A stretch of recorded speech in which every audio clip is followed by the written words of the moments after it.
Yo, yo, yo, how you doing? How you doing? How you doing? It's your boy, Big Randy, at Big Randy, Real Men Talk. At Big Randy, Real Men Talk. First and foremost, before I get into today's video, I want to give a shout out to everybody that subscribed to my channel. Everybody that took the time to view the content is greatly appreciated. Thank you. Uh, Been very, very busy. Been putting a lot of hours in at work. I haven't had a chance to really get back on my channel. But today's video is about the Puff Daddy documentary, The Reckoning. Executive produced by your boy 50 Cent. Let's talk about this shit. From what I see, the type of person that Puff is, Puff didn't grow up around, a lot of black people. Puff went to Catholic school. He has a very, very selfish mentality. You know, it really comes from being sheltered to the point where, you know what I'm saying, you're the only child and it's all about you. It's a level of selfishness that a person like that can never ever be different. You know, the craziest thing that I know about the documentary is that they said that the man set up there and used Biggie's funeral as a recoupable expense, meaning that Biggie paid for his own funeral. You didn't even want to pay for your man's funeral. That's the craziest shit ever, brother. That goes to show you he didn't give a damn about Big, man. You know what I'm saying? I guess I could look at Puff like he is a social nerd. Let me get a little bit deep into that. A social nerd is a person that really don't know how to talk to women. That's really, you know what I'm saying? He feeds off of other people's energy.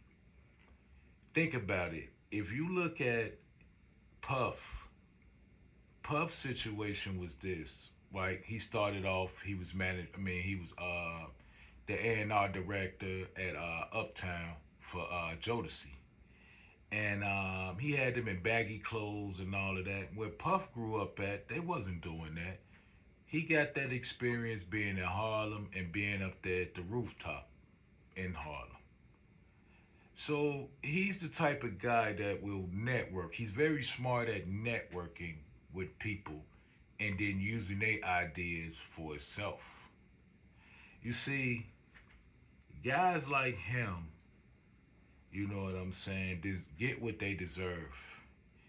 You know, I heard Dame Dash say 50 was wrong for, putting out that stuff on a black man. This is the same. This is what I don't understand about our people. This is the same black man that didn't care nothing about our people. This guy, you know what I'm saying, was ripping off all his artists. What I want to tell Dame is, dog, what artists you know that Puff worked with that said Puff changed my life? You know, fame and financially, because he wanted your fame also. He was such a selfish dude that he wanted your fame also. If you really look at it, when Biggie died, that's when his career propelled. Not only did his career propel, he became famous off the school tragedy. The tragedy up there at the school where, the concert and 9 people lost their lives. They was all trampled to death. Nobody knew who this guy was, but that tragedy made him famous. But when Big died, he got more famous. Everybody knew who this guy was. Because now it's like he was charging his own artists they didn't ask this dude to be in a video. He was charging his own artists a fee for dancing in their videos. This is the lowest scumbag I ever seen in my life, dog. And if you look at the documentary, He tried to go back to Harlem and win over some of the black people. But you notice when he got in the car, he said that, man, I feel dirty. I've been touching too many people's hands. I need a shower. Which meaning he don't even like being around his own kind. Which that kind of shows me that you are a piece of shit ass racist type of guy, dog. The problem is with guys like this, they always hide behind their money. I've seen from the documentary that he had a direct hate for Tupac Shakur. Tupac was everything Puff wanted to be. Tupac had talent. All the women wanted Tupac. They didn't want Puff. Puff was a nobody. You know, if it wasn't for fame and fortune, he would have been paying for pussy for the rest of his life. And he still is, actually, when he became rich. You think about all the money he put on Cassie, Young Miami, and all of them, but you won't even pay your artists. I looked at the Lil Rob segment of the documentary, and it seems like it was very, very true to me. This man was basically grooming him to do what he wanted him to do. And at the end of the day, he still didn't even pay him for the Love album. This shit is diabolical, man. This man, this piece of shit don't believe in paying nobody. It bothers me that we want to represent black demons, man, when we know that these guys are demons and they're not for us.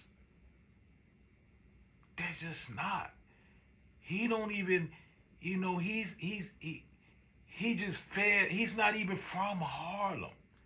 He copied their mannerisms and used it to propel his career. He's not an innovator, man.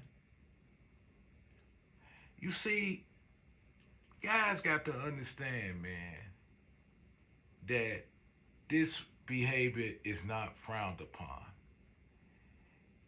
When I looked at the documentary, I looked at the first victim that said that he actually assaulted her. And she looked like she was a pretty woman in her day, but it looked like life pretty much dealt her a bad hand because she really looks her age now. It really looked like that she's still wrapping her hands around the turmoil.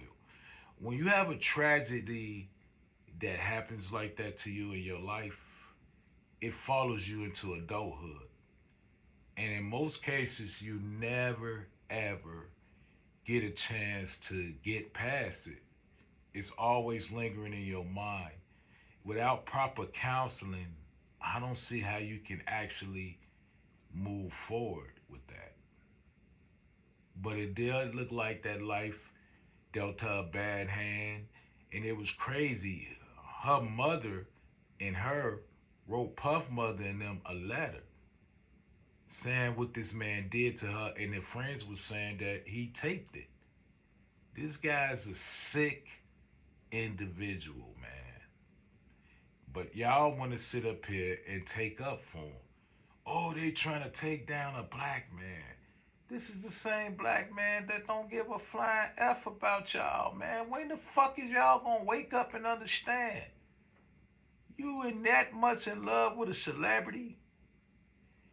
Another thing that I noticed, we was talking about Babs from making a band. She claimed, when she got chose to be in the band, they took her in the back and gave her a stack of papers. Now, basically, it gave her a stack of papers. They told Babs, you got 24 hours to sign this. She takes it to her lawyer. Her lawyer say, you in this for money and fame, right? She said, yeah. She said, it's fame in it, but it's no money in it. She knew when she signed that contract that it wasn't nothing in it for. But you got to think about the dynamic. I just did this show. I competed to win on this show.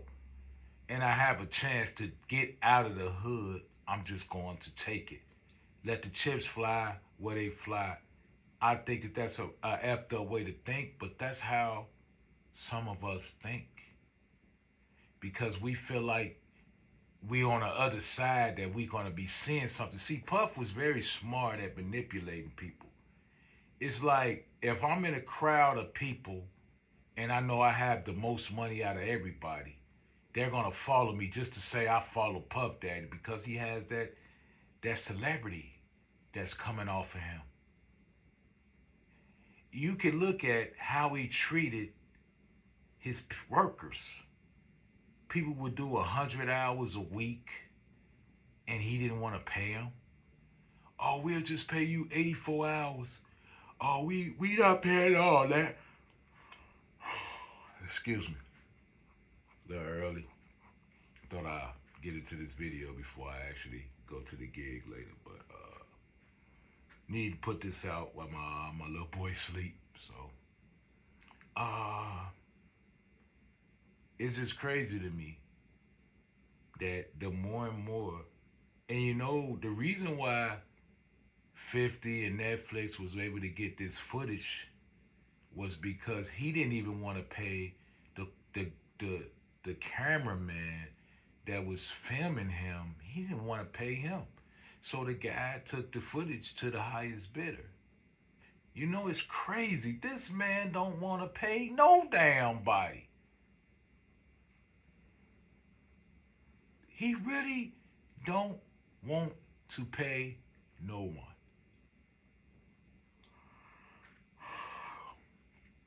But you got these black people out here saying, "Hey man, you know he's black. He's not one of us, man. Y'all need to nip that in the bud and understand." When I take it personal when a guy rips off his own people, I don't respect it. I don't like it. I think that it's sad that this guy didn't even want to pay nobody. And then you look at when Big died, he's on stage with Sting. You know, Sting is the one of the biggest pop icons to ever do it. He's on there dancing around, you know, with that song Missing You and all of that. He made money off the Biggie thing, and on top, the business move that he made him money. You know, Big dying. And then it's looking like, to me, and this is my opinion, allegedly, that he had something to do with Big. I'm not going to say he put the guys up to pull the trigger, but I believe he put Big in a position to where it wasn't a good thing for him. You see, what I learned is this: you can have as many bodyguards as you want, but you got to guard your own goddamn body. If I was Big, I would have never went out to Cali after Tupac just got murdered. I would have never, ever went out to Cali like that. And ain't no way Puff would have been able to convince me to do otherwise. But I heard that Biggie was supposed to go to the UK and Puff canceled his trip and threw a party on enemy territory. Here it is, you killed, had allegedly the biggest rap star in the world killed in Cali, in Vegas rather, and you're coming to enemy territory. Do you know how real it is out there in Cali with these guys? Crips and Bloods killing each other over colors. They're killing each other over colors. What you thought was going to happen, my brother? You didn't put this man in no bulletproof cars. You didn't move like a general. You know, 50 Cent moved like a general. Bulletproof cars, security force, all of that. You have to move like that when you out there playing that game like that, brothers. He's so cheap, he didn't even want to pay for security. He finessed it, the Crips into basically being his security without paying. All he did was gave them some free tickets.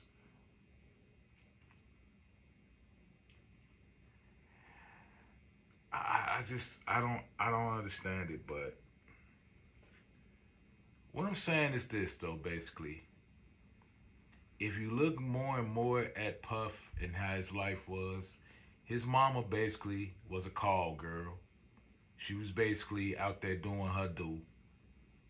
It's not no telling what she exposed this child to, man. And this is why he probably grew up the way he grew up. And like I said, I don't feel sorry for this guy. But now he's in jail, and now he's doing whatever he can to try to get out. I'm gonna tell you this. If you think that he learned this lesson, you're a goddamn lie. Because I'm gonna tell you this. When you go to jail, it sharpens your mind. When he gets out of jail, he's going to do what he was doing, but he's going to be a lot more smarter and mindful of what he's doing. He's going to go back to doing his little drugs. He's going to go back to doing what he just knows best. Yes, he's going to find a way to get his paper back up. Definitely that. He's going to find a way to get his bread back up. But I don't feel sorry for this guy. You know. Then you got the guy Mark Curry on there. And I'm gonna be honest, I don't like Mark Curry, punk ass. You sit up here talking about some, you know what I'm saying, man. You know when they used to put the stuff in the drinks for the girls, don't touch these bottles, don't touch these bottles. You implicated yourself in this shit. So that means you was drugging women too. You had your ass out there drugging women. You talking about Bill Cosby did too many. You and Puff did too goddamn many, bro. And now you want to sit up here and talk about the man when you was out there doing the same thing that he was doing. Even though he was the one that was in charge of what was going on, but you played a part in it. You implicated yourself in it. So you should be sitting in a jail cell next to this man, dog. Honesty. Honestly. If I'm looking at it any other kind of way, it is what it is. You should be sitting in the jail cell next to this man.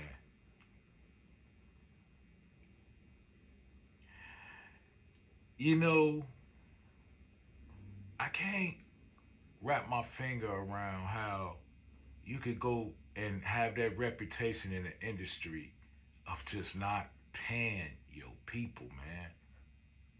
You enrich yourself and your white oppressors and don't give the black people none of it, the people that has talent. But then I remember him when he got the Lifetime Achievement Award, how he tried to go up there and say, the music need to go back to the black artists and all this. But you've been holding on to people publishing forever. People didn't even own their own publishing, man. Let me tell you something. He's selling the publishing to other people, to white people that probably don't even know they own Mace Publishing. They just know that every time a Mace song or anything get played, they get paid. It's crazy, man. This guy is a scumbag. He's a piece of shit, and I don't care what nobody say. And I'm gonna tell you this, man. You know what I'm saying? You reap what you sow, my brother. Yeah, you got a lot of lawsuits going on against your ass right now. But I'm gonna tell you this. Not only do you have a lot of lawsuits, you have other charges that's probably allegedly coming for your ass, boy. So, goddammit, man, you think you beat the feds? Think again, dog. They don't stop. They have unlimited resources to tie your ass up. And you're not going to beat the government like that. Because the feds will put a mock case in front of you and then come back later when all your damn money practically gone and do the shit again. Don't underestimate the government. That's all I got to say about this.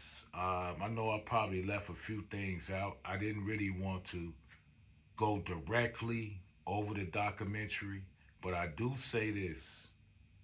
You know what I'm saying? 50 is diabolical for what he did. He was the only one to come and speak up. And let's get into I'm going to say a couple of things about Cassidy, and I'm going to say a couple of things about 50 Cent's baby mama. And here it goes. Cassidy, I'm going to tell you like this. You're not a good person. You know what I'm saying? Use with the shits. You know, you was with that man, slutting you out, doing what he was doing to you, and all of that stuff because that's what you was into. You became a part of his lifestyle, and you was around for the money. Puff didn't have no money, you wasn't gonna be there. Let's just get that straight. 50 Cent, baby mama, I think that you are the nastiest fucking cunt bitch I ever met in my life. And I never even met you. I think you a cunt. I tell you like I said before, bitch, you better not never put your lips on that little boy after the nasty, disgusting, foul, filthy shit you done did. Just for a nigga to pay your damn rent. Instead of you getting your sorry ass out there doing it yourself. You are you are a sorry excuse for a mother. And not only that, I got to know, I hope 50 Son wasn't exposed to the shit that you was doing. Because if he was, that boy's gonna be traumatized. Like I said, at the end of the day, 50, brother, get your baby boy, man. Get him away from that slut bucket. Because I don't want you kissing my son, you fucking nasty, filthy cunt slut. Yeah, I said it, you a cunt and a slut. And he played you, whether you know it or not. Your little 15,000 you was getting, you stupid bitch, you could have got a job and made more money than what he was giving you. You's the dumbest hoe. You got the IQ of a Pringle. But it's time to end this video before I get too upset. Just wanted to put a jab out there and let everybody know, I came to do this video. Peace and love to you. I'm out.